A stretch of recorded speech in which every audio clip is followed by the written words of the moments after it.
So well guys, आज हम बात करने वाले हैं आप इंडिया पोस्ट पेमेंट बैंक में किस तरीके से अपना एक जीरो बैलेंस का अकाउंट ओपन कर सकते हैं। इंडिया पोस्ट पेमेंट बैंक में अपना अकाउंट ओपन करने के लिए आपको किसी भी ब्रांच में विजिट करने की कोई भी आवश्यकता नहीं है। आप घर बैठे बैठे ही अपना एक जीरो बैलेंस का अकाउंट ओपन कर सकते हैं, साथ ही में अपनी केवाईसी भी कंप्लीट कर सकते हैं। इंडिया पोस्ट पेमेंट बैंक में आपको अपना अकाउंट ओपन करने के बाद फ्री वर्चुअल डेबिट कार्ड भी देखने के लिए मिल जाता है। साथ ही में आपको एक डेबिट कार्ड भी देखने के लिए मिल जाता है, जो कि 7 से 8 वर्किंग डेज में आपके घर पर आपके कम्युनिकेशन एड्रेस पर डिलीवर करवा दिया जाता है। इंडिया पोस्ट पेमेंट बैंक में अपना अकाउंट ओपन होने के बाद इंस्टेंटली आप अपना गूगल पे, फोन पे और पेटीएम यूज कर सकते हैं। साथ ही में आप ट्रांजेक्शन स्टार्ट कर सकते हैं एनईएफटी और आरटीजीएस के थ्रू।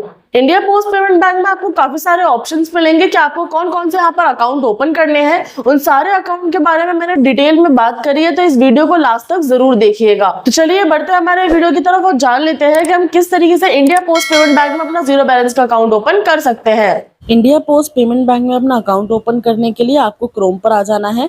वहां पर आप सर्च करेंगे India post payment bank account और इसको सर्च कर लेंगे। उसके बाद आपके सामने सबसे पहले जो वेबसाइट आएगी इसे आप ओपन कर लेंगे। उसके बाद कुछ इस तरीके का इंटरफेस आपके सामने आएगा। यहाँ पर आपको बहुत सारे अलग अलग सेविंग अकाउंट्स देखने के लिए मिल जाएंगे। जैसे कि सबसे पहले यहाँ पर ये प्रीमियम सेविंग अकाउंट, यहाँ पर आप रीड मोर पर क्लिक करेंगे। उसके बाद आप नीचे स्क्रॉल करेंगे तो यहाँ पर आप इसके कुछ बेनिफिट्स पढ़ सकते हैं। जैसे कि ये आपको फ्री डोर स्टेप बैंकिंग की फैसिलिटी प्रोवाइड करते हैं, साथ ही में free cash deposit and withdrawal की भी फैसिलिटी प्रोवाइड करते हैं। साथ ही में ये बैंक अकाउंट आपका पोस्ट ऑफिस सेविंग अकाउंट के साथ भी लिंक किया जा सकता है। साथ ही में वर्चुअल डेबिट कार्ड के ऊपर हर ट्रांजैक्शंस पर आपको कैशबैक देखने के लिए मिल सकते हैं। साथ ही में अगर आप इलेक्ट्रिसिटी बिल का पेमेंट भी करते हैं तो वहां पर भी आपको कैशबैक देखने के लिए मिल सकते हैं। यहाँ पर आपको काफी सारे बेनिफिट्स देखने के लिए मिल जाते हैं अगर आप इस अकाउंट को ओपन करते हैं। इस अकाउंट का नाम आप यहाँ पर देख सकते हैं, प्रीमियम सेविंग अकाउंट। थोड़ा नीचे स्क्रॉल करेंगे तो यहाँ पर आप इनके चार्जेस देख सकते हैं। जैसे कि अकाउंट ओपनिंग के जो चार्जेस हैं, अगर आप न्यू कस्टमर हैं तो 149 रुपीज प्लस जीएसटी आपको देना पड़ेगा स्टार्टिंग में अपना अकाउंट ओपन करने के लिए। साथ ही में अगर आप एग्जिस्टिंग कस्टमर है, यानी कि पहले भी आपका कोई अकाउंट है, तो भी आपको 149 रुपीज प्लस जीएसटी देना पड़ेगा। अगर यहाँ पर एनुअल चार्जेस की बात करें तो एनुअल चार्जेस यहाँ पर आपके 99 रुपीज प्लस जीएसटी होते हैं, जो आपको पे करने पड़ेंगे। अब बात कर लेते हैं इसके एनुअल इंटरेस्ट रेट के बारे में। अगर आप अपने इस बैंक अकाउंट के अंदर 1 लाख रुपए मिनिमम रखते हैं, हमेशा आपके बैंक अकाउंट में रहते हैं 1 लाख रुपए तक, पर एनम के हिसाब से आपको 2% का इंटरेस्ट रेट देखने के लिए मिल जाता है। साथ ही में अगर आप 2 लाख से ज्यादा का इंटरेस्ट रेट रखते हैं तो 2.25% आपको पर एनम के हिसाब से इंटरेस्ट रेट देखने के लिए मिल जाता है। इस तरीके से इस सेविंग अकाउंट में आपको काफी सारी फैसिलिटीज देखने के लिए मिल जाती है।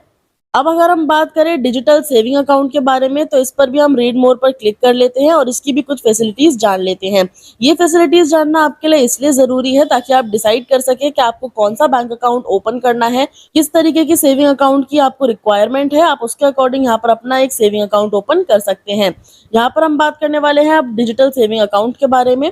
अगर आप इसके बेनिफिट्स देखना चाहते हैं तो यहाँ पर देख सकते हैं।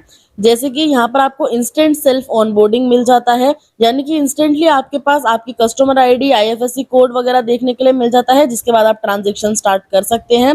वहीं पर आपको ₹1 का वर्चुअल डेबिट कार्ड भी देखने के लिए मिलता है, जिससे आप ऑनलाइन ट्रांजैक्शन कर सकते हैं। साथ ही में यहाँ पर आपको कोई भी मंथली बैलेंस बनाकर रखने की जरूरत नहीं है, ये बिल्कुल जीरो बैलेंस अकाउंट है। और अगर आप देखें तो यहाँ पर आप जीरो बैलेंस के साथ भी अकाउंट ओपन कर सकते हैं, यानी कि आपको कोई भी फंडिंग करने की जरूरत नहीं है और ना ही आपको यहाँ पर कोई भी बैलेंस मेंटेन करने की जरूरत है।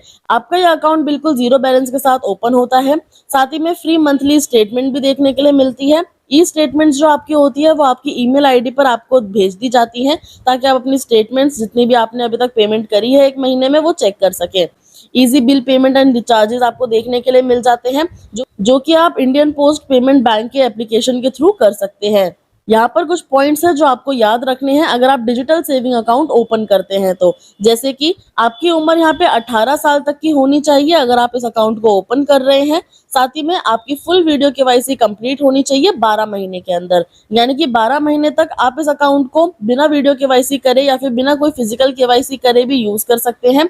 अगर आप यहाँ पर केवाईसी जल्दी कंप्लीट कर लेते हैं तो ज्यादा बेनिफिशियल रहता है, अदरवाइज आप 12 महीने के अंदर अपनी केवाईसी कंप्लीट जरूर कर लें।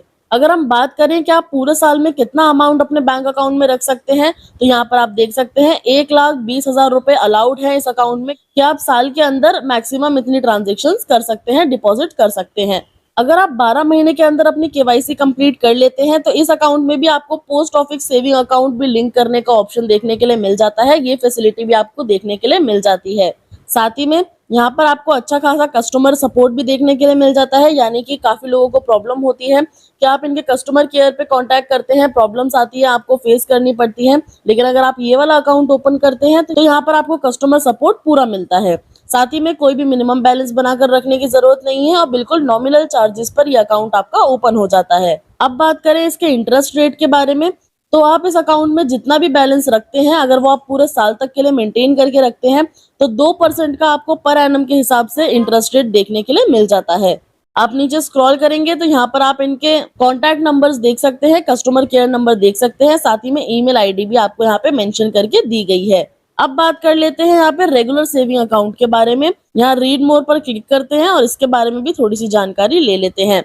यहाँ पर आप इसके बेनिफिट्स देख सकते हैं, जैसे कि इंस्टेंट और पेपरलेस अकाउंट ओपन हो जाता है आपका सिर्फ आपके आधार कार्ड के बेसिस पर। साथ ही में easy and convenient non e KYC account open होता है, यानी कि इस पे आपको केवाईसी करने की कोई जरूरत नहीं है, बिना केवाईसी के ये अकाउंट आपका ओपन हो जाता है। साथ ही में आपको एक रुपए वर्चुअल डेबिट कार्ड भी देखने के लिए मिल जाता है आपकी ऑनलाइन ट्रांजेक्शन के लिए, यानी कि आप अकाउंट ओपन करने के बाद इंस्टेंटली अपने वर्चुअल कार्ड की मदद से ट्रांजैक्शन स्टार्ट कर सकते हैं। गूगल पे, फोन पे, पेटीएम यूज कर सकते हैं। इस बैंक अकाउंट में भी आपको कोई भी मंथली एवरेज बैलेंस बनाने की जरूरत नहीं है। यह अकाउंट भी आपका बिल्कुल जीरो बैलेंस के साथ ओपन हो जाता है। इस अकाउंट में भी आपको मंथली ई स्टेटमेंट फ्री देखने के लिए मिल जाती है। आपकी जो स्टेटमेंट है वो आपको ईमेल के थ्रू भेज दी जाएगी, जो कि बिल्कुल फ्री ऑफ कॉस्ट आपको देखने के लिए मिल जाती है। मिनी स्टेटमेंट्स आपको देखने के लिए मिल जाएंगी आपके एसएमएस के थ्रू। मिनी स्टेटमेंट्स क्या होती हैं, जैसे कि आप इंस्टेंटली कोई पेमेंट करते हैं तो उसका जो एसएमएस आता है कि आपने इतना पेमेंट करा है और इस यूपीआई आईडी पर करा है, वो आपको देखने के लिए मिल जाता है।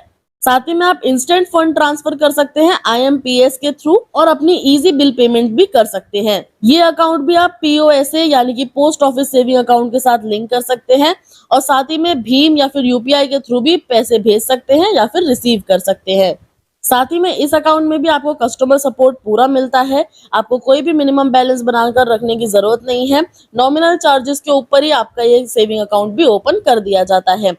अब अगर इसके इंटरेस्ट रेट के बारे में बात करें तो यहाँ पर आप देख सकते हैं कि 1 लाख रुपए तक अगर आप मिनिमम बैलेंस बनाकर रखते हैं पर एनम के हिसाब से आपको 2% का यहाँ पे इंटरेस्ट रेट देखने के लिए मिल जाता है। वहीं अगर आप 2 लाख रुपए या फिर 2 लाख से ज्यादा का अमाउंट अपने मिनिमम बैलेंस की तरह बनाकर रखते हैं तो 2.25% का पर एनम के हिसाब से आपको इंटरेस्ट रेट देखने के लिए मिल जाता है।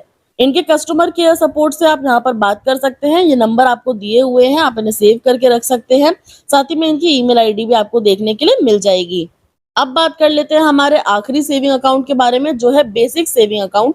इसके बारे में भी हम डिटेल में जान लेते हैं। रीड मोर पर क्लिक करेंगे तो यहाँ पर आप इसके कुछ फीचर्स और बेनिफिट्स देख सकते हैं, जैसे कि ये भी आपको इंस्टेंट और पेपरलेस अकाउंट ओपन करने की फैसिलिटी प्रोवाइड करता है सिर्फ आपके आधार कार्ड के बेसिस पे, यानी कि बिना पैन कार्ड के अगर आपको कोई अकाउंट ओपन करना है, आपके पास अगर आपका पैन कार्ड नहीं है तो आप आधार कार्ड के बेसिस पे अपना एक अकाउंट ओपन कर सकते हैं। Easy and convenient non e KYC account आपको देखने के लिए मिल जाता है, यानी कि बिना केवाईसी के भी आप इस अकाउंट को ओपन करके रख सकते हैं और यूज कर सकते हैं। यहाँ पर आपको एक रुपए वर्चुअल डेबिट कार्ड भी देखने के लिए मिल जाता है आपकी ऑनलाइन ट्रांजेक्शन के लिए। इस सेविंग अकाउंट में भी आपको कोई भी मंथली एवरेज बैलेंस बनाकर रखने की जरूरत नहीं है। यह अकाउंट भी आपको बिल्कुल जीरो बैलेंस के साथ देखने के लिए मिल जाता है। इस बैंक अकाउंट में भी आपको फ्री स्टेटमेंट देखने के लिए मिल जाती है, जो कि आपको आपके ईमेल पे भेज दी जाएगी। साथ ही में मिनी स्टेटमेंट आपको एसएमएस के थ्रू भेज दी जाती है। आप इंस्टेंट फंड ट्रांसफर कर सकते हैं आईएमपीएस के थ्रू, इजी बिल पेमेंट कर सकते हैं। साथ ही में आप इस अकाउंट को पीओएसए यानी कि पोस्ट ऑफिस सेविंग अकाउंट से भी लिंक करवा सकते हैं। भीम और यूपीआई के थ्रू भी आप पैसे भेज सकते हैं या फिर रिसीव कर सकते हैं। इसके इंटरेस्ट रेट के बारे में बात करें तो यहाँ पर आप देख सकते हैं, अगर आप 1 लाख रुपए तक का अमाउंट मिनिमम बैलेंस बनाकर रखते हैं तो 2% के हिसाब से आपको पर एनम पर इंटरेस्ट रेट देखने के लिए मिल जाता है। वहीं अगर आप 2 लाख रुपए या फिर 2 लाख रुपए से ज्यादा का अमाउंट रखते हैं तो 2.25% का पर एनम के हिसाब से आपको इंटरेस्ट रेट देखने के लिए मिल जाता है। अब बात कर लेते हैं कि इनमें से हम कौन सा अकाउंट आज ओपन करने वाले हैं और किस तरीके से ओपन कर सकते हैं। तो एक बार हम बैक करते हैं। आप ऊपर की तरफ स्क्रॉल करेंगे तो यहाँ पर आपको एक ऑप्शन देखने के लिए मिल जाएगा। ये जो 3 डॉट्स हैं इस पर आप क्लिक करेंगे, आपके सामने कुछ ऑप्शंस ओपन हो जाएंगे। यहाँ पर आप देख सकते हैं, यहाँ पर आपको ऑप्शन देखने के लिए मिलेगा सर्विस रिक्वेस्ट। इस पर आप क्लिक करेंगे। उसके बाद यहाँ पर आपको दो ऑप्शन देखने के लिए मिल जाते हैं। एक ऑप्शन है कि आप इंडिया पोस्ट पेमेंट बैंक के ऑलरेडी कस्टमर है और एक ऑप्शन है कि आप इसके कस्टमर नहीं है। तो हम यहाँ पर पहली बार अपना अकाउंट ओपन करने वाले हैं, तो हम इस नॉन कस्टमर वाले ऑप्शन पर क्लिक करेंगे। इस पे क्लिक कर लेते हैं। उसके बाद यहाँ पर आपको दो ऑप्शन देखने के लिए मिल जाते हैं। यहाँ पर आपको पहला ऑप्शन देखने के लिए मिलेगा service request form door step banking. इस पर हम क्लिक कर लेते हैं। उसके बाद नीचे स्क्रॉल करेंगे तो यहाँ पर आपको ऑप्शन देखने के लिए मिलेगा ओपन न्यू अकाउंट। इस पर आप क्लिक कर देंगे और उसके बाद जैसे ही नीचे स्क्रॉल करेंगे तो यहाँ पर आपको अपनी कुछ डिटेल्स फिल करनी होंगी। मैं आपको यहाँ पर एक एक करके सारी डिटेल्स बता देती हूँ। सबसे पहले यहाँ पर आपको अपना सैल्यूटेशन सेलेक्ट कर लेना है। इस पर हम क्लिक करेंगे तो यहाँ पर आपको आपका टाइटल सेलेक्ट करना है, मिस्टर, मिसेज, मिस, अपने अकॉर्डिंग आप सेलेक्ट कर लेंगे। उसके बाद यहाँ पर आपको अपना फर्स्ट नेम एंटर कर देना है। फर्स्ट नेम आप वही एंटर करेंगे जो आपके आधार कार्ड पर मौजूद होना चाहिए। उसके बाद यहाँ पर आपको अपना लास्ट नेम एंटर कर देना है। अगर आपका कोई लास्ट नेम नहीं है तो आप इसे खाली छोड़ सकते हैं। उसके बाद यहाँ पर आपको अपना मोबाइल नंबर एंटर करना है। मोबाइल नंबर आप वही एंटर करेंगे जो आपके आधार कार्ड से लिंक होना चाहिए। उसके बाद यहाँ पर आपको अपनी एक ईमेल आईडी एंटर करनी है। ईमेल आईडी आप वही एंटर करेंगे जो आप रेगुलर बेसिस पे यूज करते हैं, जिस पे आप चाहते हैं कि आपको ई स्टेटमेंट भेजी जाए या फिर आगे की कोई भी डिटेल्स भेजी जाए। अगर आपके पास कोई ईमेल आईडी नहीं है तो आप इसे छोड़ सकते हैं, लेकिन है तो इसको जरूर भरिएगा। उसके बाद यहाँ पर आपको अपना कंप्लीट एड्रेस फिल करना है। एड्रेस लाइन 1 और एड्रेस लाइन 2 में आप यहाँ अपना कंप्लीट एड्रेस फिल करेंगे। उसके बाद यहाँ पर आपको अपना पिन कोड एंटर कर देना है। इसके आगे का प्रोसेस मैं आपको अभी बताऊंगी, इससे पहले हम लोग ये सारी डिटेल्स फिल कर लेते हैं। अब जैसा कि आप देख सकते हैं मैंने यहाँ पर अपनी सारी डिटेल्स फिल कर ली हैं। तो यहाँ पर आपको एक ऑप्शन देखने के लिए मिलेगा नियरेस्ट पोस्ट ऑफिस। अब आप इस पर क्लिक करेंगे तो यहाँ पर आपको आपका पोस्ट ऑफिस देखने के लिए मिल जाएगा, जो कि आपके पिन कोड के हिसाब से आपको बिल्कुल नियरेस्ट पड़ेगा। हमें यहाँ पर मोहन नगर शो कर रहा है तो हम इस पर क्लिक कर लेते हैं। और जैसे ही आप अपना नियरेस्ट पोस्ट ऑफिस यहाँ पर फिल कर देंगे, यहाँ पर आगे की डिटेल्स अपने आप फेच कर ली जाती हैं। जैसे कि यहाँ पे जो डिवीजन है गाजियाबाद हम मुझे यहाँ पे शो कर रहा है। रीजन भी आपको यहाँ पर देखने के लिए मिल जाएगा। आपकी जो स्टेट है वो यहाँ पर आपको देखने के लिए मिल जाएगी। अब यहाँ पर आपसे पूछा जाता है क्या आपकी कोई स्पेसिफिक रिक्वेस्ट है। अगर आप इस सेविंग अकाउंट को ओपन करते वक्त कोई स्पेशल रिक्वेस्ट करना चाहते हैं तो आप यहाँ पर लिख सकते हैं। अगर आपकी कोई रिक्वेस्ट नहीं है तो आप इसे खाली छोड़ सकते हैं। उसके बाद आप टर्म एंड कंडीशन को एक्सेप्ट करेंगे और उसके बाद इस कैप्चा कोड को यहाँ पर फिल कर देंगे। अगर आपको ये कैप्चा कोड समझ में नहीं आता है तो आप यहाँ पर इन एरो के ऊपर क्लिक कर सकते हैं, तो आपका जो कैप्चा कोड है वो रिफ्रेश हो जाएगा। अब जैसे हमें ये समझ में नहीं आ रहा तो हम इसे रिफ्रेश कर लेते हैं। फिर यहाँ पर आपको दूसरा एक कैप्चा कोड देखने के लिए मिल जाएगा। इस कैप्चा कोड को फिल कर लेते हैं। अब जैसे कि यहाँ पर मैंने कैप्चा कोड फिल कर दिया है, यहाँ पर आपको सबमिट का ऑप्शन देखने के लिए मिलेगा। इस पर हम क्लिक कर देंगे। यहाँ पर ये थोड़ी देर के लिए लोडिंग लेता है। जब तक ये पेज लोडिंग लेगा आपको ना ही यहाँ पर रिफ्रेश करना है इस पेज को, ना ही इस पेज को आपको हटाना है। यहाँ पर आपको कुछ देर के लिए वेट करना है। ये अपने आप ही यहाँ पे फेच कर लेगा, आपकी सारी डिटेल्स फेच कर लेगा। हम यहाँ पे कुछ टाइम का वेट करते हैं। लोडिंग होने के बाद कुछ इस तरीके का इंटरफेस आपके सामने आ जाएगा। यहाँ पर आप देख सकते हैं your submission has been successful, यानी कि यहाँ पर आपका जो फॉर्म आपने सबमिट किया है वो सक्सेसफुली सबमिट हो चुका है। अब इंडिया पोस्ट पेमेंट बैंक की साइड से एक एजेंट आपके डोर स्टेप पर यानी कि आपके कम्युनिकेशन एड्रेस पे आपके घर पर आकर आपकी केवाईसी कंप्लीट करवा देगा। सिर्फ आपके आधार कार्ड के बेसिस पर ही आपका ये अकाउंट ओपन करके चला जाएगा और इंस्टेंटली आपको आपके अकाउंट की डिटेल्स दे जाएगा, या फिर 24 से 48 घंटे के अंदर आपके जो अकाउंट की डिटेल्स है जैसे कि आपका IFSC कोड, आपका अकाउंट नंबर और आपकी कस्टमर ID 24 से 48 घंटे के अंदर आपके पास SMS के थ्रू भेज दी जाएगी या फिर आपकी ईमेल पर भेज दी जाएगी। अब बस यहाँ पर आपको वेट करना है कि इंडिया पोस्ट पेमेंट बैंक की साइड से आपको कॉल किया जाएगा और आपसे पूछा जाएगा कि आप किस दिन अपने घर पर रहते हैं, किस दिन आप फ्री हैं, ताकि आपकी KYC कंप्लीट करवाई जा सके। आई होप आज का ये वीडियो आपको इन्फॉर्मेटिव लगा हो। अगर आपकी कोई भी क्वेरीज या क्वेश्चन है तो आप मुझे कमेंट बॉक्स में पूछ सकते हैं। मैं आपके कमेंट्स में जरूर रिप्लाई करूंगी। मैं मिलती हूँ आपसे नेक्स्ट वीडियो में नेक्स्ट टॉपिक के साथ। आज के लिए धन्यवाद।